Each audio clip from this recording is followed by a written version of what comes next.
to the hottest movie review on the internet today, the A-List Review. I am your host, the Game Changer, Wes Troop.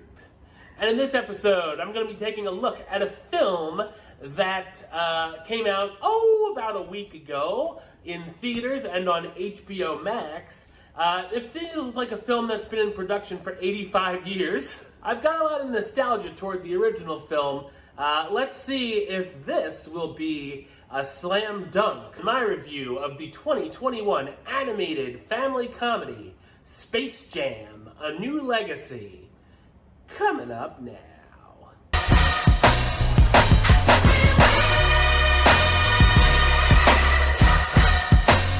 Basketball star LeBron James wishes for his two sons, Darius and Dom, to follow in his footsteps. However, Dom is much more interested in video games as he dreams of developing his own games.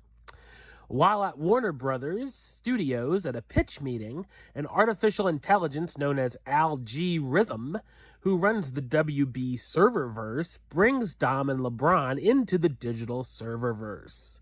With LeBron and Dom at odds over his video game creating, the son sides with Al-G, who strikes up a deal with LeBron. If he and his team can beat Al-G's team, the family can leave. If not, they'll be trapped in the serververse for life. While searching for a team, LeBron finds himself on Toon World, where only Bugs Bunny remains. LeBron teams up with Bugs, and they search far and wide over the serververse to find the other Looney Tunes characters to compete in a basketball game for the ages. So what did I think of Space Jam: A New Legacy? I thought it's a very disappointing animated sports comedy sequel. It's directed by Malcolm D. Lee, who's known for helming The Best Man Holiday, and Girls Trip. When the first film came out, when I was a kid, I loved it. I rewatched it a few years back and realized it wasn't all that great, and while it's no masterpiece by any means, it was a lot more fun and entertaining than this sequel.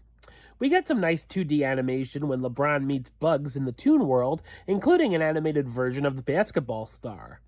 Once we get into the game, though, the characters change to the 3D computer animation for reasons, although I would have preferred if they had stayed with the 2D versions.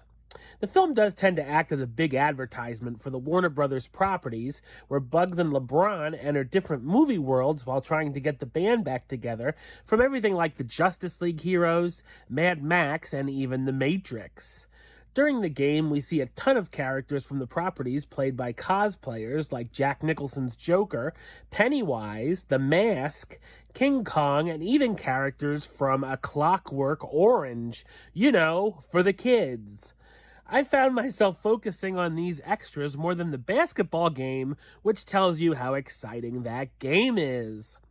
Speaking of the game, being it's a video game version, they make the rules up as they go along, adding in such things as style points and a rap battle, as well as other lame additions. LeBron and his loony crew go up against video game versions of real basketball players, but digitized to be creatures such as snakes and spiders, who are nowhere near as memorable as the Monstars.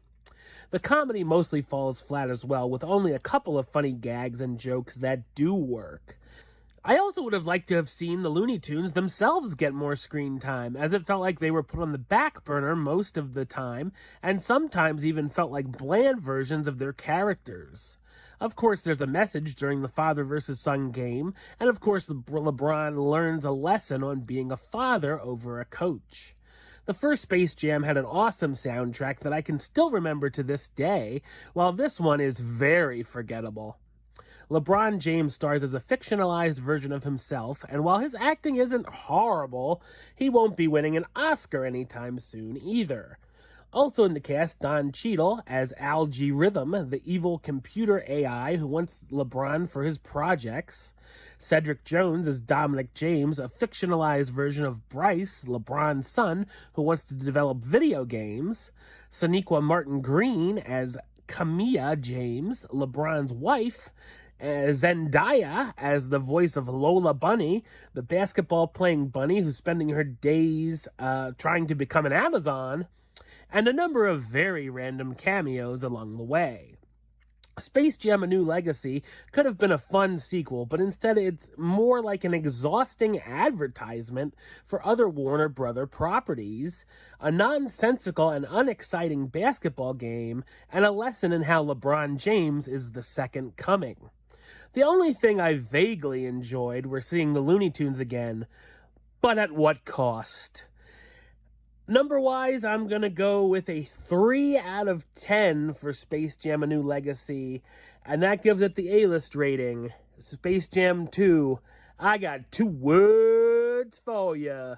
Suck it! Alright, well that's the show. I'll be back with another review very soon.